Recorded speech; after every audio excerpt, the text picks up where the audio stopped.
Hello and welcome to the RotoWire WNBA show, where we talk about fantasy basketball. I'm Jason Shebilske alongside Kirien Sprecher. Today is Monday, June 10th. Today we'll talk about this weekend's Commissioner's Cup games that saw the Sun take their first loss of the season, while the Aces lost back-to-back games.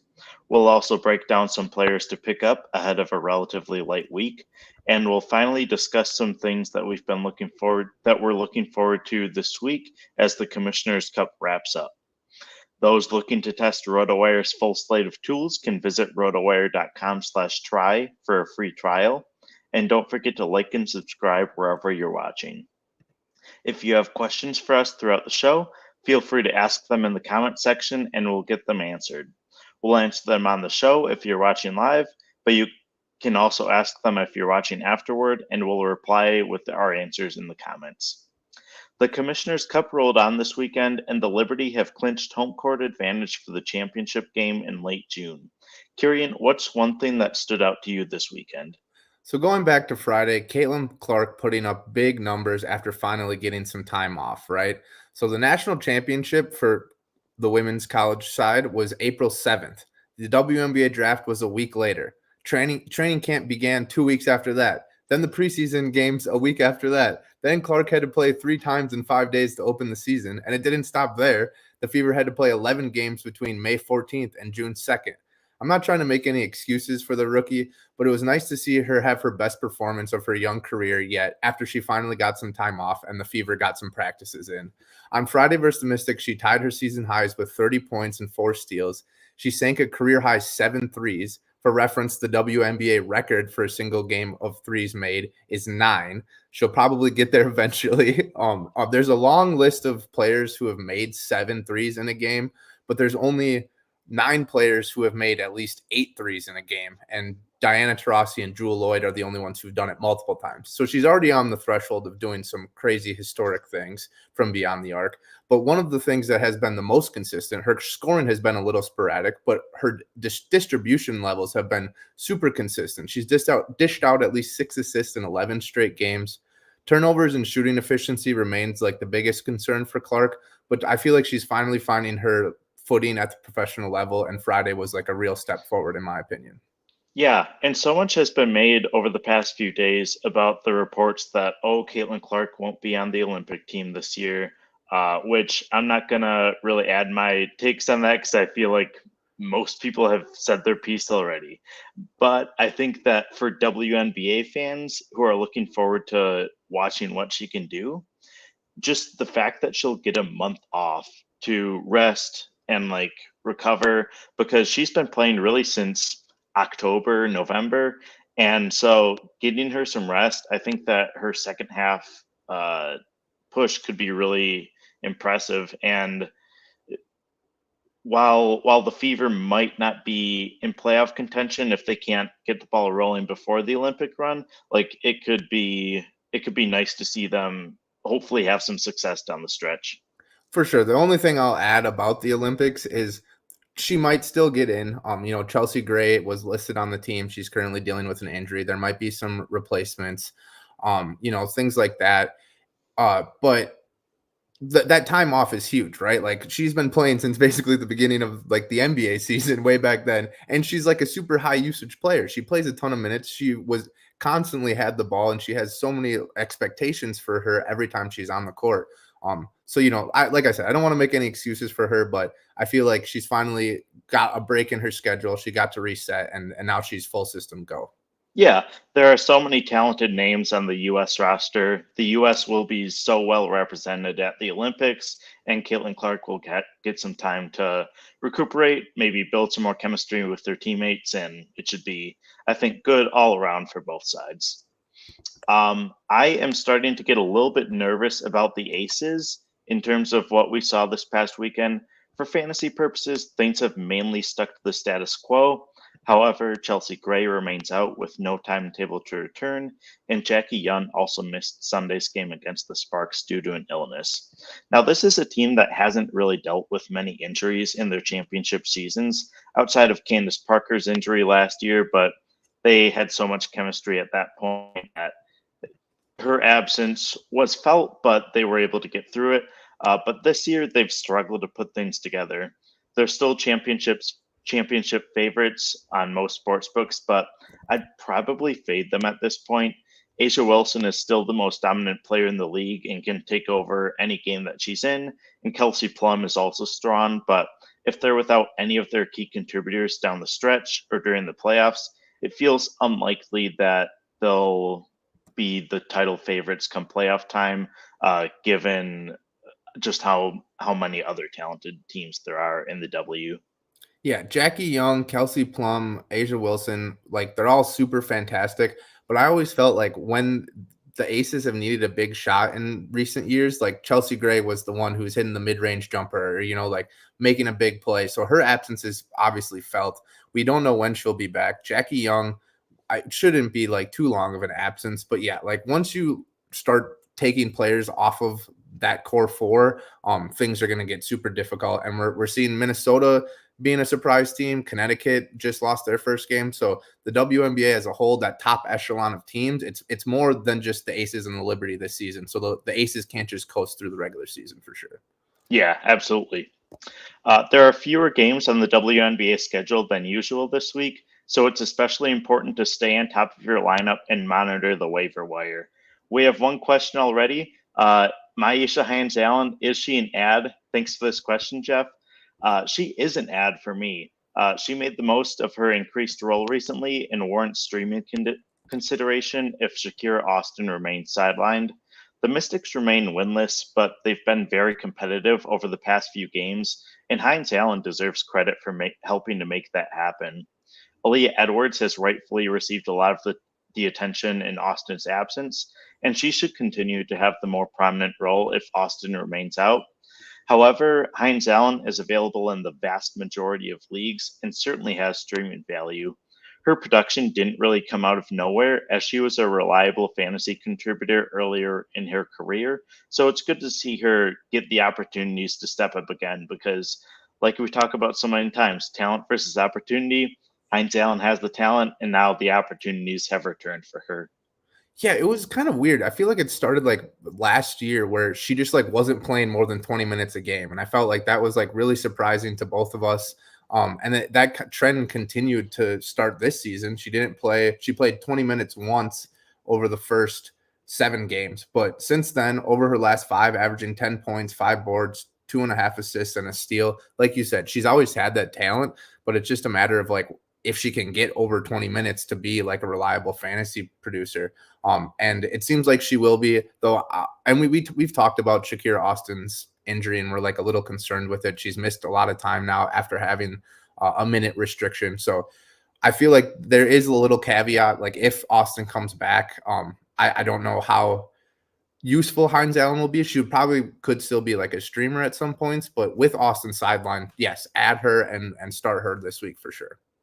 Yeah, and so with Hines-Allen, she's only rostered in 9.7% of leagues. So to me, that tells me that she's probably available in most 10-team leagues, which if she is, you probably have a player that is worth dropping. So I could see her being someone who is very valuable to pick up. And I don't know, even though she's come off the bench with even with Shakira Austin out, she's had enough value to warrant that addition consideration. So thanks so much for that question, Jeff.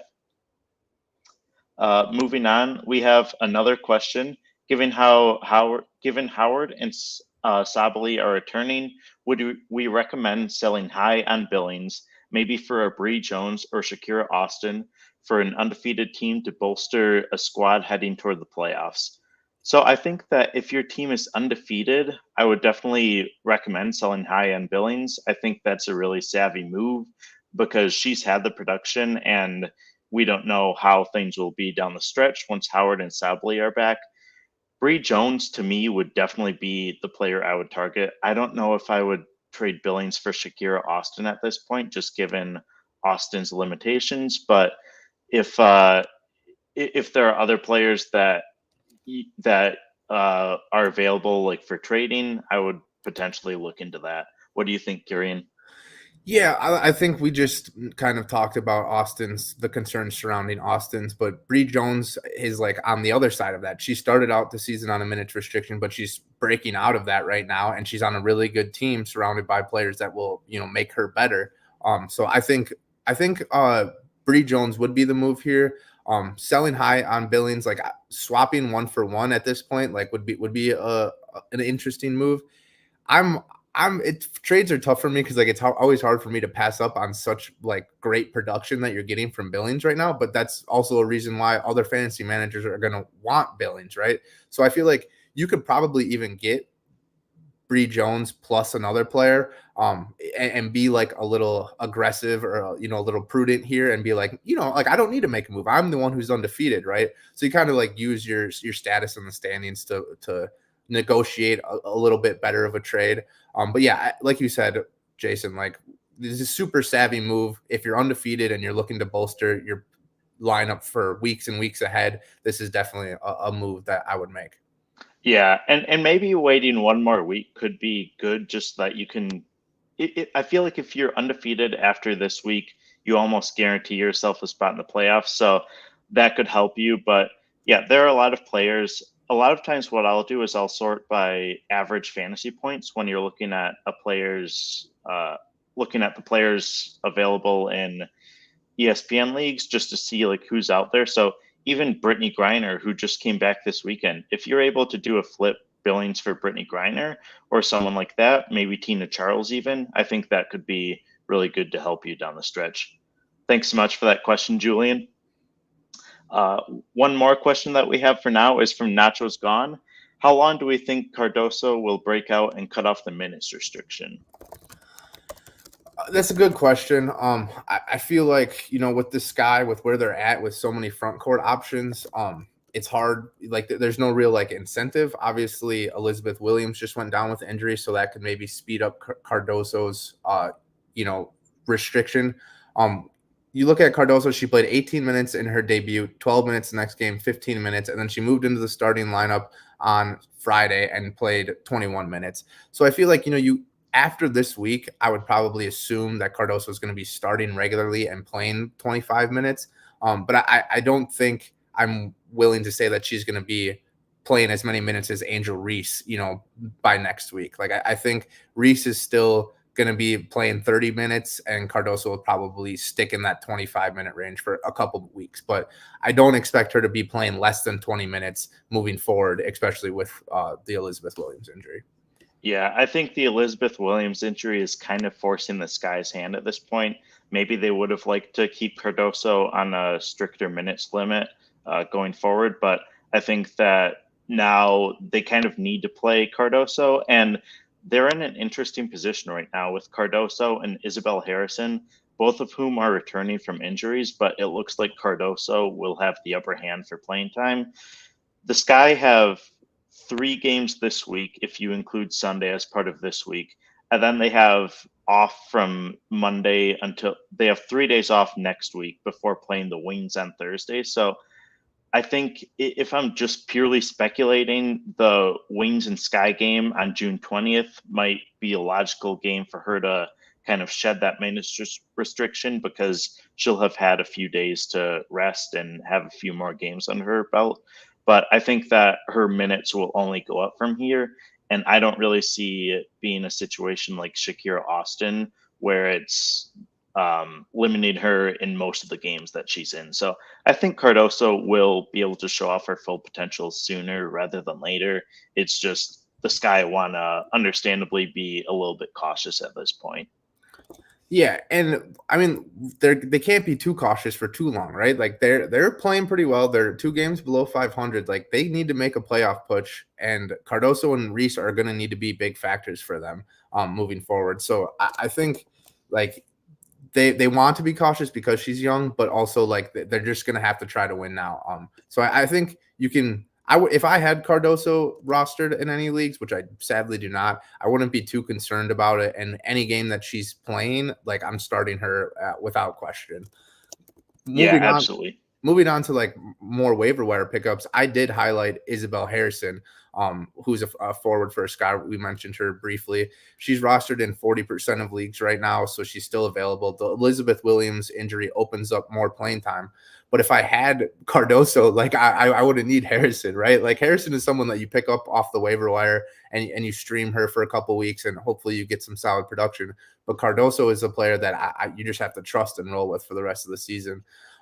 Harrison played a season high 19 minutes on Saturday, the first game that Williams missed, and she's averaging 9 points, 5 boards, and a steal over her last 3 games. She should continue to see increased playing time. She is also coming off of an injury. She had a knee issue last year, missed the whole season, had surgery. So a little bit of a minutes restriction for Harrison as well. But when she's on the field or on the court, she's an efficient scorer and a consistent rebounder. She finished inside the top 60 of fantasy players in 3 of 4 seasons in Dallas before missing the 2023 season. And the only time she didn't was when she played only 13 games. So if Harrison is getting around 20 minutes, she's like a good streaming option. You can get a handful of buckets and a handful of boards and get that 15 to 20 fantasy points and be super content with it. Yeah, absolutely. Harrison has a bunch of talent, as she showed in Dallas. And like with Elizabeth Williams out, someone's going to have to take on the workload. I have a feeling that it'll be a little bit more of a distribution than we think between Cardoso and Harrison. So I think that Harrison will be able to kind of get her own, even if she's a little bit inconsistent at times. I think that she'll have at least fantasy value as a streamer and maybe a little bit more, kind of like a streaming plus, I would call her. Yeah, for sure. That's a good one. I expect Harrison to be way more limited than Cardoso moving forward just because she missed all of last season and she is a veteran. But like I said, like Cardoso and then Harrison down below. But I think they can both be productive and the Sky are playing pretty well. Yeah, absolutely. I've also been impressed by Tyasha Harris in recent matchups. She scored in double figures in 3 consecutive games, and the Sun have a 3-game week this week. Harris is one of those players who isn't necessarily the most dominant player in rebounds or assists, but she usually generates enough production in each area to prop up her fantasy value just enough. Her upside is somewhat limited given the talent around her, so she's playing alongside Alyssa Thomas, DeWanna Bonner, Bree Jones. I don't think when all of them are on the court, I don't think that anyone's necessarily saying that Tyasha Harris is the clear best player out of those options, but she's established a pretty high floor during her first year as a regular starter, and the Sun have been healthy, and she's stayed in the starting lineup. So I think that she's kind of proven herself and will continue to get those opportunities down the stretch. Yeah, I've streamed Tyasha Harris a couple of times this year and, been pleased more often than I have not been pleased. And I think that should continue. The Sun have been fantastic and it like opportunity. She's playing a lot of minutes and she'll rack up stats pretty easily. Yeah, absolutely. We have another question from Julian Rutten. Do we have a preference between Fagbenle and Izzy Harrison? So, Julian, you just said that you're trying to bolster your squad going into the playoffs, right? So if that's still true, if that's the same league you're asking this question about, I'm leaning Tiffany, Fagbenle. There's been a lot of really positive reports. Caitlin Clark's chemistry with Fagbenle, Christy Sides, pouring over, saying that Tiffany's been absolutely fantastic in practices. And, the Fever have a strong front court in Alyssa Smith and Aaliyah Boston, and Fagbenle pushed them aside and was like, hey, look at me. So she is going to be out for a couple of weeks. So if you can take the blow of rostering an injured player, or if you have an IR spot open, Fagbenle is definitely the play here if you're looking forward to the future. But if you need to win now, sorry, I have a little cough in my throat. But if you need to win now, Isabelle Harrison is probably the player that you need because she's going to be delivering production on a consistent basis over the next couple of weeks while Fagbenle will be out. Yeah, and this question comes at a really interesting time because Fagbenle is starting to come close to that early part of that timetable in which she was going to be reevaluated. So if she comes back sooner rather than later, she has plenty of upside, and I think that I would prefer her over Harrison. Really, if your team is probably about, if you think that you have about a 70% chance to make the playoffs. So I think that the fantasy season is like kind of a big chess game in which you're trying to stay a few moves ahead of your opponent. So Fagbenle is one of those players who she's been dropped in a few leagues that I'm in. Sometimes she's been dropped by me. So she isn't really on the radar right now. But if you can get her and have her on your roster so that once the news does come out that, oh, she's coming back, then people search and see that your team has her, then I think that would be good.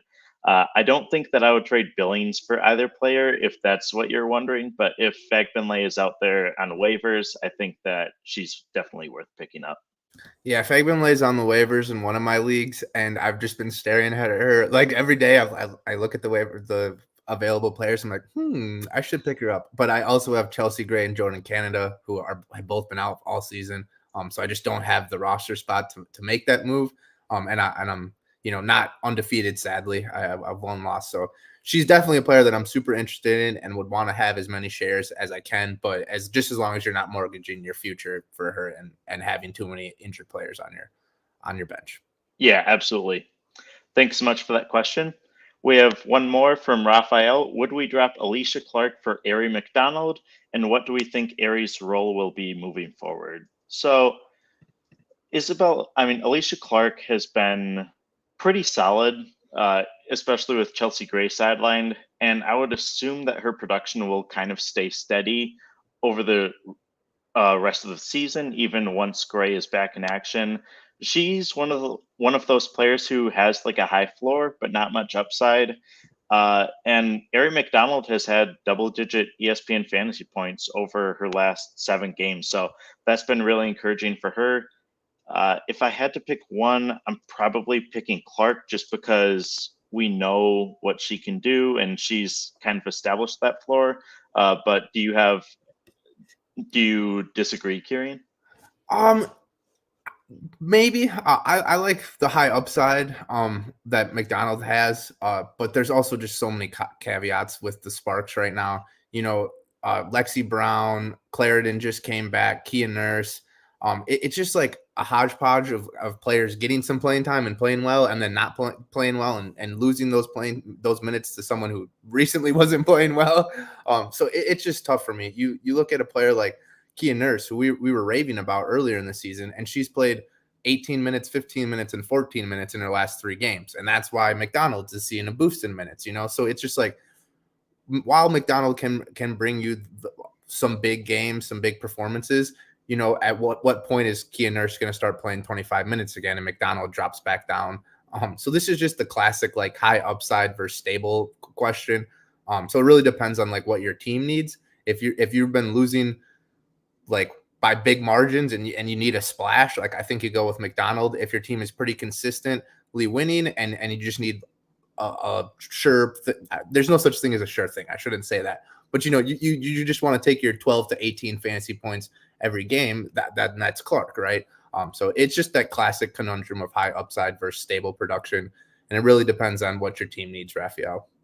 Yeah, and you brought up a good point in which if you had to keep a single player on your roster for the rest of the season, I would probably go with Alysha Clark. Yeah. But the fact of the matter is you don't. So McDonald has maybe had a little bit more upside recently. So I would put both of those players kind of in the streaming category. So if you like McDonald's upside more at this point, which I probably like McDonald's upside more than Clark at this point, I think that it's worth making the move. And then if McDonald's role decreases at some point, you can pick somebody else up. Maybe Clark is still available. Maybe there's another player who's getting hot at the right time. But I think that McDonald is certainly worth a viable pickup. And actually, I think Kirien maybe convinced me I would maybe drop McDonald for Clark, as long as your team is in a good spot and you're willing to risk the inconsistency that McDonald might have down the stretch. For sure. It's a classic question. We could probably go back and forth and change our minds 5 times moving forward. But thanks again for the question. A really good question. Yeah, thanks so much. Yeah. We can just probably rattle through our waiver pickups real quick and then get on to the last segment. Thank you guys for all the questions. Really awesome to see you guys engaging with us, and hopefully you continue to do that as the season goes along. I highlighted one waiver pickup, Bridget Carleton, forward for the Lynx. She's only rostered in 10% of leagues, so she should be available pretty much everywhere. She's averaging 11 points, 3 rebounds, 2.5 assists over her last 3 games. She started 8 straight, averaging 29 minutes during that stretch. So once again, opportunity. Her production kind of like wanes with her 3-point shot, but I expect her to continue to benefit from open looks from Courtney Williams, Kayla McBride, and Afisa Collier. The Lynx are great, and having good players on good teams in fantasy normally pays off. Yeah. Going back to the Mystics, where we talked about Myisha Hines-Allen earlier, Stephanie Dolson has performed well in the recent matchups. Like most of Washington's front court options at this point, Dolson's role has increased in Shakira Austin's absence. However, Dolson has been a starter in every game to begin the season and has established a solid floor through her scoring and rebounds.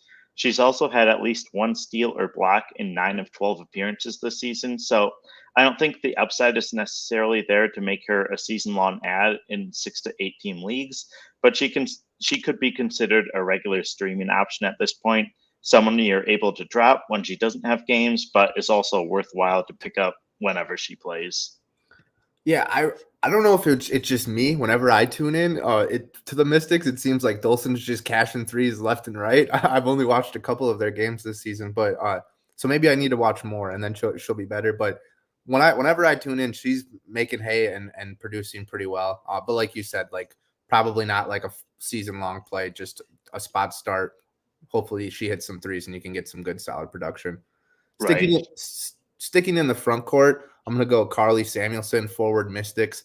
She's rostered in 45% of leagues, so she might not be available anywhere. But if she is, it definitely worth snatching up. Another player that her production is kind of tied to her 3-point shot. But I feel like that's a good streaming option. You know, she's just a high upside player. You don't have many players playing this week. You have a rotating spot on your roster. Throw Samuelson in. Hopefully she hits some threes and you'll be off and running. When she shoots over 50% from the field, she's only done that 4 times this season, so it's not very often. But she's averaging 15 points, 2.5 rebounds, 2.5 steals, and 2.5 assists and 1.5 steals. So like that's really solid production when her shot's falling. And if you stream her in and her shot's falling, you'll be really happy with that production. Right. And she's had the consistent playing time. She's had at least 25 minutes in each game. So she's been a reliable player to be on the court for you, which for some players, especially in the WNBA, can be the biggest issue when you're talking about streamers, is that you don't know how many minutes they'll have, where Samuelson usually has the minutes. It's just a matter of whether she'll perform. So she's definitely a good player to monitor on the waiver wire. Kate Martin has also popped up on my fantasy radar over the past few games. She made her first career start Sunday since Jackie Young was sidelined, and Martin put up 23 ESPN fantasy points. She's now had double-digit ESPN fantasy points in 5 of 8 appearances this season. Her inconsistent performances make her more of a streaming option at this point, but I'd consider her a solid consideration at this point, and she's rostered in just 11.3% of leagues. So she's probably available in most formats that you're in. Yeah, Kate Martin, Caitlin Clark's former teammate, was drafted late in the first round, I think like 17th overall, so 18th overall, something around that range. Wasn't expected to like really even make the roster, right? It's kind of surprising that she did, and she's just consistently carved out more and more of a role. And when a player is doing that, it's because she's showing all of the things in practice that the coaches really like. And if she's doing that, that means more playing time is probably going to come. I like Kate Martin, but I also like Tiffany Hayes. She's rostered in only 10% of leagues, so another player that should be available in most leagues. While Kate Martin got the start for Jackie Young on Sunday versus Sparks, Hayes continues to see more playing time since signing. She's only played 3 games for the Aces so far, but she played 21 in her debut, 23 the next game, and then 28 in the last game. And in Sunday's loss to the Sparks, Sunday, feels like 3 days ago, just yesterday, she scored 17 points, took 13 field goal attempts, grabbed 4 boards, 2 assists, and 1 steal. I just think she's going to have more opportunities than Kate just because she's the veteran. So I'm just going to roll with the veteran's pedigree, and I'm probably going to take Hayes over Martin in a lot of leagues. But I think they both have value, and maybe take both of them. I may that would be a little interesting. I think I said it earlier. I think Jackie Young will be back relatively soon. I think her absence is relatively minor. She's dealing with an illness, but I'm seriously concerned about Gray. No idea when she's going to be back. And until she's back, they both should get some playing time. Yeah, it's not very often that we get to talk about streaming candidates from the Aces just because they've been like that, I guess, empire over the past few seasons. And but Hayes and Martin are both solid considerations. If you like content like this, please consider subscribing to the channel as we move into our last segment. So Commissioner's Cup play will wrap up this week, but there are still plenty of intriguing matchups to look forward to. Kirien, what are some games that you have on your radar for this week? Well, if you guys have been tuning in consistently, which I know Nacho's gone and Julian have been, I've seen their names pop up a bunch, then you probably know my answer. I'm excited about watching Caitlin Clark tonight. As mentioned, she bounced back with a huge game on Friday after finally getting some time off, but she's going to face a stiff test tonight against the Connecticut squad looking to rebound from their first loss.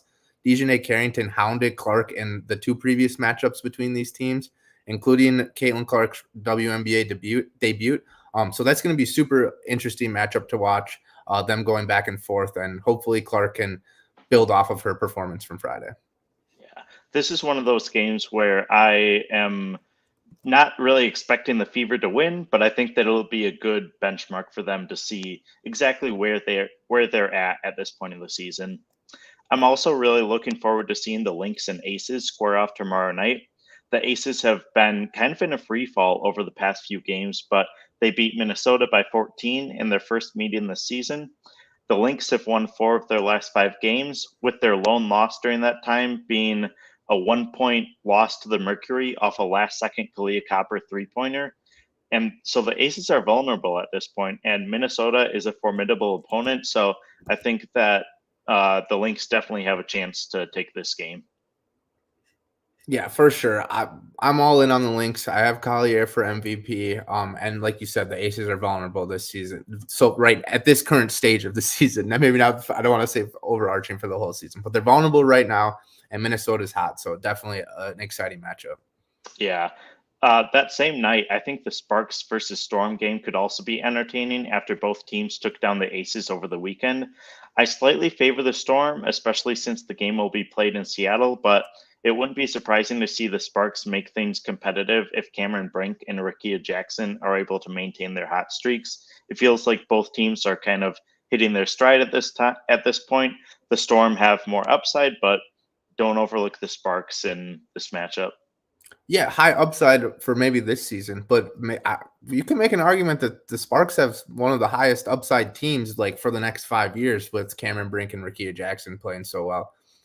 The front court matchup should be really interesting. I think the Storm probably the difference in this one will be the Storm's backcourt, which is really good.